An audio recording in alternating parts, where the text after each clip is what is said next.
বল বৎস, তোর কি সমস্যা হয়েছে? সাধুমা, আমি রাতে ঘুমোলে আমার এক চোখ ঘুমোয়, কিন্তু আর এক চোখ ঘুমোয় না।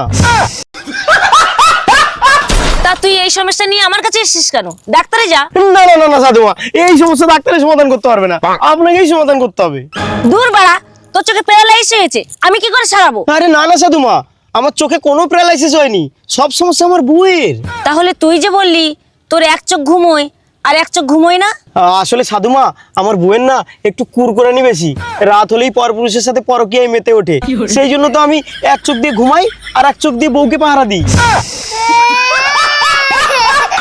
ঠিক আছে, তুই এক কাজ কর, তোর বউকে আমার কাছে নিয়ে আয় তো। আচ্ছা ঠিক আছে সাধুমা, আমি এক্ষুনি আনছি, এক্ষুনি আনছি। সাধুমা, এই যে আমার বউ। আরে এইটা তোর বউ?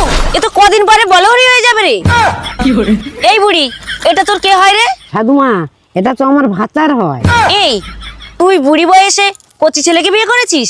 কচি ছেলের কিসের এত চুলকানি? মাঝরাতে বুড়ির ঘরে ঢুকে। এই, তুই কেন ওর ঘরে ঢুকেছিলি রে? আসলে সাধুমা, আমার হাইটটা কম ছিল তো, তাই পাড়ার বৌদিরা ভাবতো আমি বোধহয় বয়সে অনেক কম, তাই কেউ আমাকে পাত্তা দিত না। ওরে শালা, ওর থেকে দেখছি তোর চুকচুকানি বেশি রে। একটু ভালো করে খোঁজ নিয়ে দেখতে পারতিস, তাহলে আমরা সাধু সন্ন্যাসী হতাম না।